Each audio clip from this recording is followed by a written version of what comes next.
नमस्कार दोस्तों, स्वागत है आपका आज के मुख्य समाचारों में। दोस्तों यहां पर आपको देखने को मिलेंगी सुबह से लेकर शाम तक की तमाम बड़ी खबरें, मुख्य समाचार, ब्रेकिंग न्यूज अपडेट्स के रूप में। तो दोस्तों आप सभी लोगों से रिक्वेस्ट है, इस वीडियो को ज्यादा से ज्यादा लाइक और शेयर करें।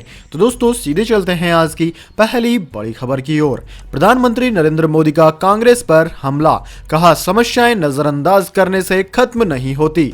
जी हाँ दोस्तों, प्रधानमंत्री नरेंद्र मोदी ने कांग्रेस पर जबरदस्त हमला बोला है। उन्होंने कहा है कि कांग्रेस ने दशकों से जारी समस्याओं से सिर्फ मुंह मोड़े रखा है, उसे हल करने की दिशा में कोई कदम नहीं उठाए। प्रधानमंत्री मोदी ने सांसदों के लिए बने मल्टी स्टोरी फ्लैट्स का लोकार्पण करते हुए यह बात कही। उन्होंने वीडियो कॉन्फ्रेंसिंग के माध्यम से मल्टी स्टोरी फ्लैट्स का लोकार्पण किया। दोस्तों प्रधानमंत्री नरेंद्र मोदी ने कहा कि सांसदों के आवास की समस्या दशकों पुरानी है, लेकिन कांग्रेस ने इन्हें हल करने की दिशा में कोई कदम नहीं उठाए। प्रधानमंत्री मोदी ने कहा कि अटल बिहारी वाजपेयी के प्रधानमंत्री रहते कई प्रोजेक्ट शुरू हुए जिन्हें कांग्रेस की सरकार ने लटकाए रखा। हमारी सरकार ने Ambedkar national memorial, CIC building, India gate के पास war memorial, national police memorial का रिकॉर्ड समय में निर्माण कराया है। इसके बाद दोस्तों अगली बड़ी खबर, दिल्ली समेत इन 4 राज्यों से महाराष्ट्र जा रहे लोगों को कराना होगा इस महामारी का टेस्ट।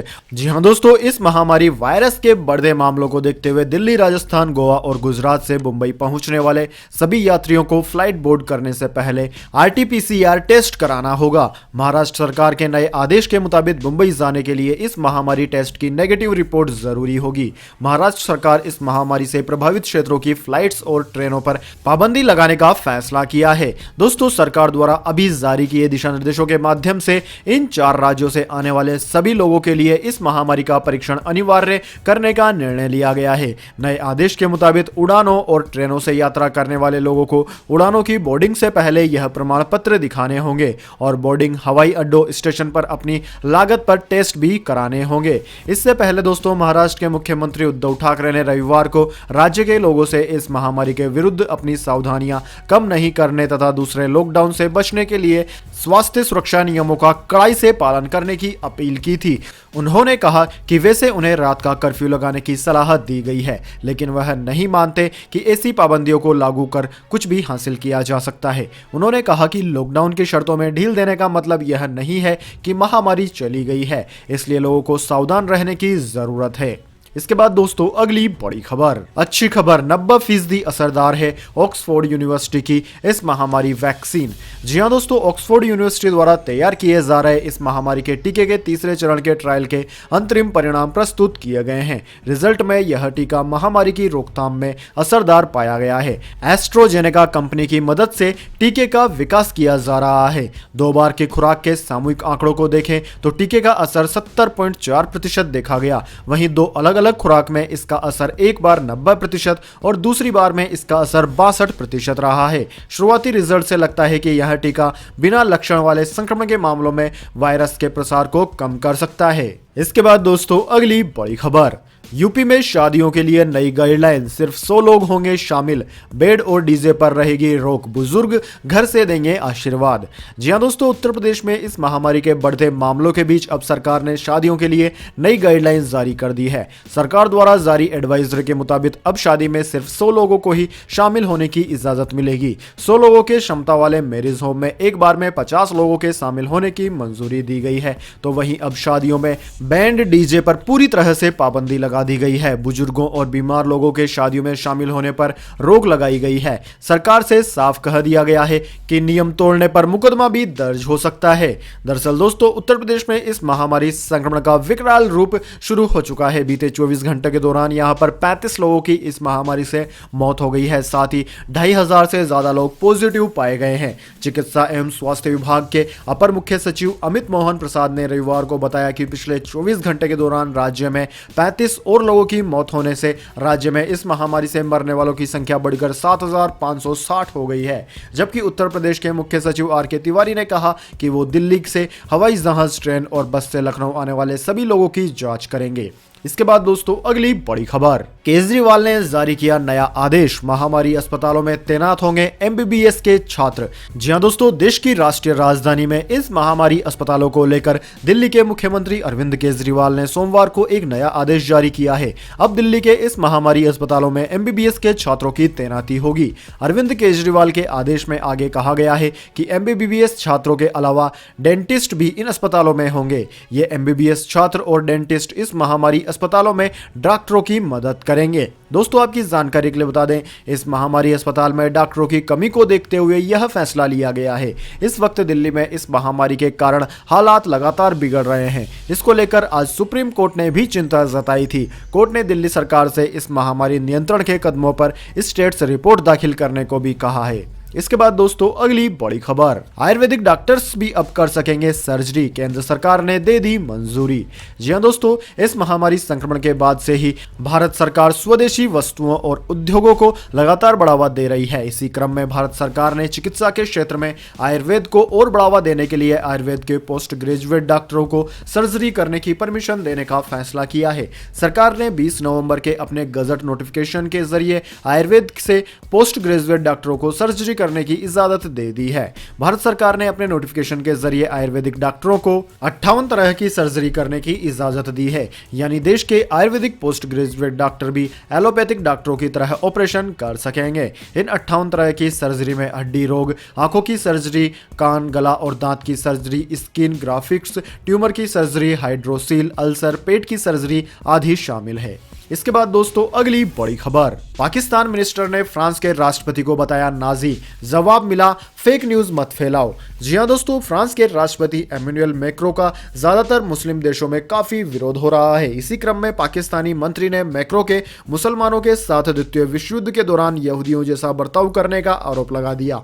मंत्री शिरीन मंजारी ने न सिर्फ मैक्रो पर नाजी होने का आरोप लगाया, बल्कि चार्टर ऑफ रिपब्लिकन वैल्यूज से संबंधित एक फर्जी खबर भी शेयर कर दी। इसके बाद फ्रांस ने इस पर कड़ी आपत्ति दर्ज की और पाकिस्तानी मंत्री को सब डिलीट करना पड़ा। दरअसल दोस्तों, शनिवार को पाकिस्तान की मानवाधिकार मामलों की मंत्री शिरीन माजरी ने ट्वीट करके कहा था कि मैक्रो मुसलमानों के साथ वही कर रहे हैं जो नाजियों ने यहूदियों के साथ किया था। मुसलमान बच्चों को आईडी मिलेगा, अन्य बच्चों को नहीं दिया जाएगा। यह ठीक वैसा ही है जैसे आप पहचान करने के लिए यहूदियों को अपने कपड़े पर पीले रंग का सितारा पहनने के लिए विवश किया जाता था। हालांकि मैक्रो ने French council of the Muslim faith को, जो चार्टर ऑफ रिपब्लिकन वैल्यूज है, 15 दिन के अंदर स्वीकार करने के लिए कहा है। उसे लेकर पाकिस्तान की इमरान सरकार की मंत्री ने फर्जी न्यूज शेयर कर दी और आग में घी डालने का काम किया। अब पाकिस्तानी मंत्री को माफी मांगनी पड़ी और अपने ट्वीट भी डिलीट करने पड़े। इसके बाद दोस्तों अब जान लेते हैं पूरी दुनिया और भारत में क्या है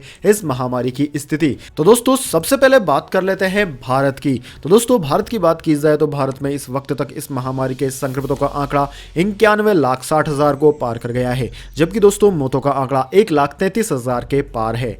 भारत में सबसे ज्यादा प्रभावित राज्य महाराष्ट्र है, जहां पर 17,80,000 से ज्यादा संक्रमित मरीज अब तक सामने आ चुके हैं। इसके बाद में दोस्तों कर्नाटका, आंध्र प्रदेश, तमिलनाडु, केरला, दिल्ली, उत्तर प्रदेश, वेस्ट बंगाल, ओडिशा, तेलंगाना, राजस्थान, बिहार आदि राज्यों का नाम आता है। इसके बाद दोस्तों जान लेते हैं क्या है पूरी दुनिया के हाल, लेकिन उससे पहले मेरी आपसे एक छोटी सी रिक्वेस्ट है, अगर दोस्तों आपको अभी तक हमारी न्यूज पसंद आई है तो इसे एक छोटा सा लाइक जरूर दे दें, और अगर आपको पसंद नहीं आई है तो बेशक आप डिसलाइक भी कर सकते हैं, लेकिन दोस्तों लाइक और डिसलाइक जरूर कीजिए, क्योंकि दोस्तों यही हमारी मेहनत का फल होता है और इसी से हमें पता चलता है कि आपको हमारी वीडियो पसंद आई है या नहीं। तो दोस्तों जल्दी से जान लेते हैं क्या है पूरी दुनिया के हालात। तो दोस्तों पूरी दुनिया की बात की जाए तो पूरी दुनिया में इस वक्त तक इस महामारी के संक्रमितों का आंकड़ा 5,87,00,000 को पार कर गया है, जबकि दोस्तों मौतों के आंकड़े की बात की जाए तो मौतों का आंकड़ा 13,88,000 के पार है।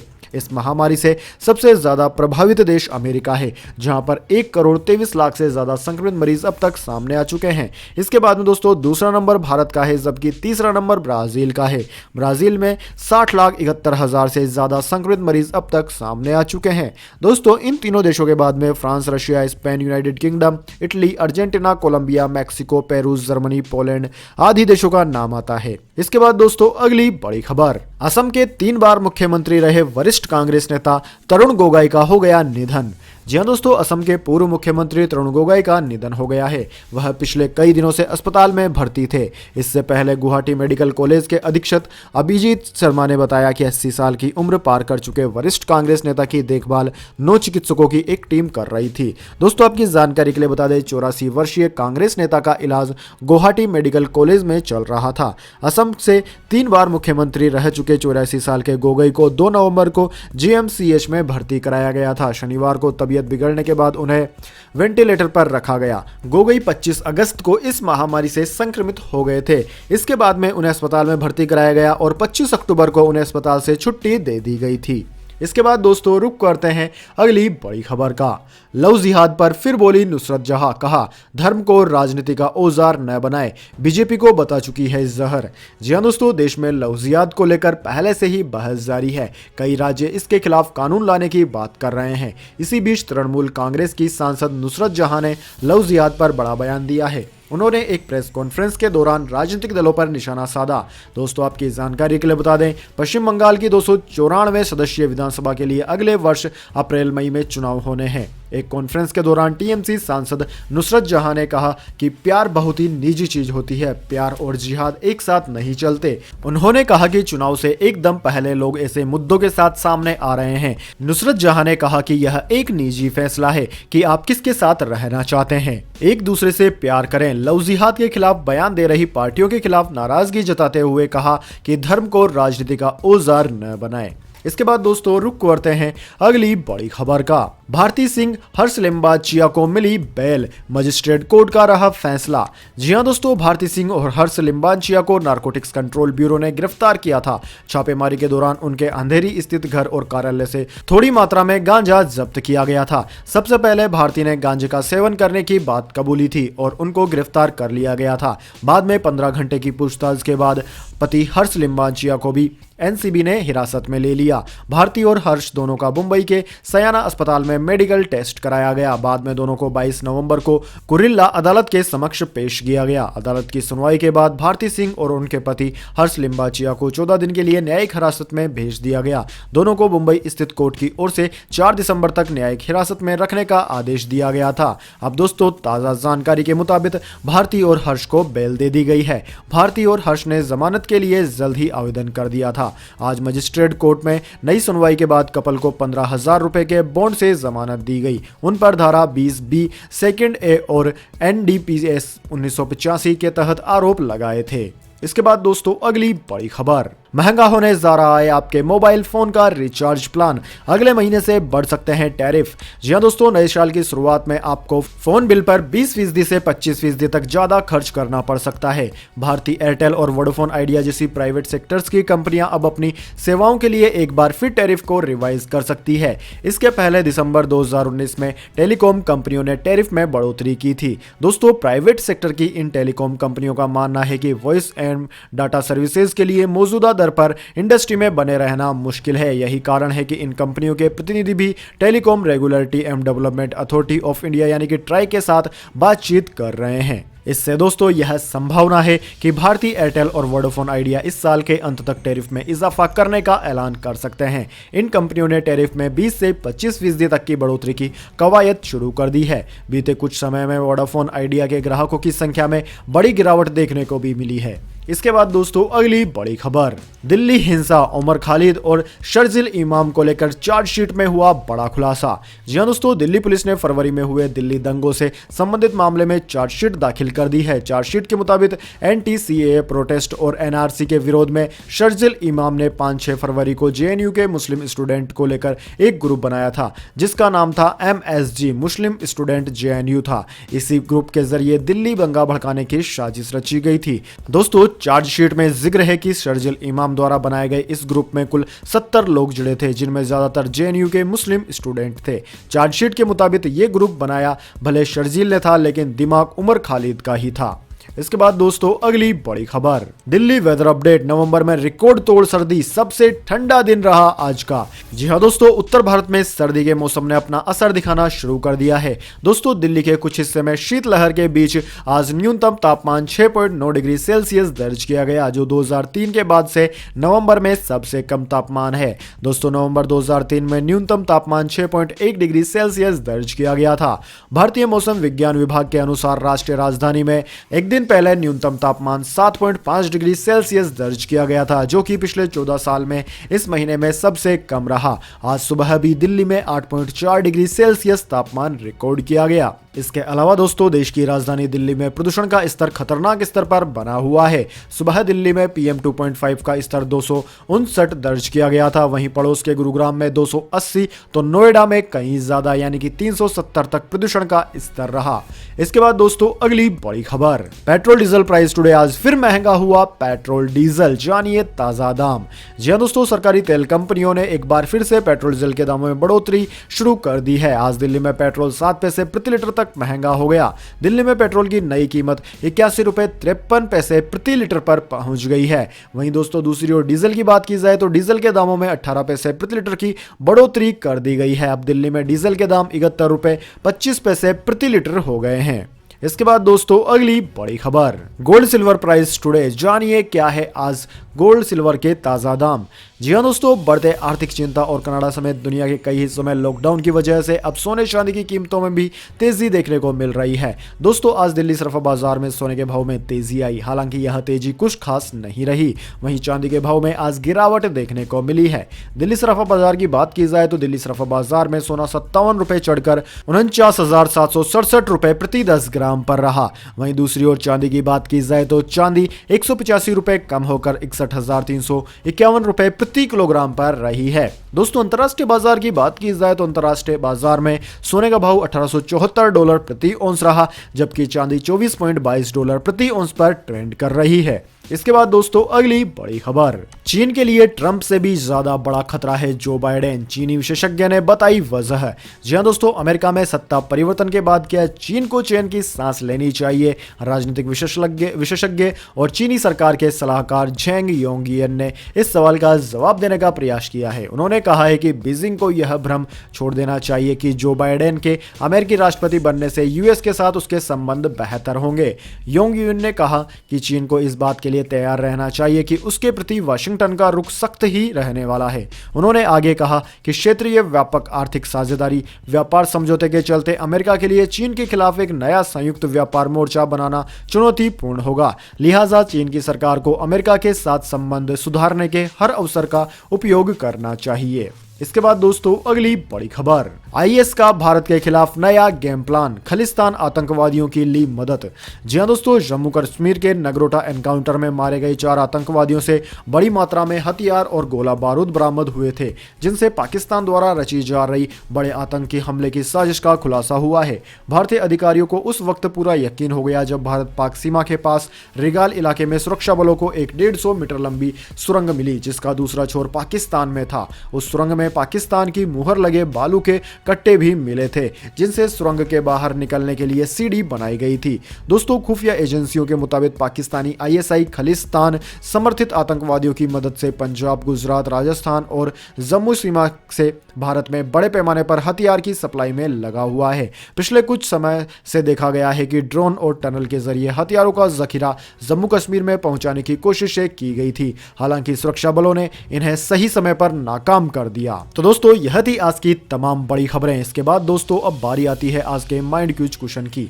जी हाँ दोस्तों, एक आसान से सवाल का जवाब देकर आप जीत सकते हैं एक अमेजिंग सरप्राइज गिफ्ट हमारे यूट्यूब चैनल की ओर से। तो दोस्तों आज का सवाल आपकी स्क्रीन पर आ चुका है। भारत का सबसे छोटा राज्य कौन सा है? जी हाँ दोस्तों, अगर आप जानते हैं भारत के सबसे छोटे राज्य यानी कि स्टेट का नाम, तो जल्दी से कमेंट बॉक्स में लिख दीजिए। अगर दोस्तों आपका जवाब होता है एकदम सही और आप चुने जाते हैं लकी विजेता के रूप में, तो आपको मिल सकता है एक अमेजिंग सरप्राइज गिफ्ट हमारे यूट्यूब चैनल की ओर से। तो दोस्तों जल्दी से अपना उत्तर कमेंट बॉक्स में लिख दीजिए, वीडियो को लाइक कर लीजिए और चैनल को सब्सक्राइब करके बेल आइकन भी दबा लीजिए। धन्यवाद। वंदे मातरम। जय हिंद, जय भारत।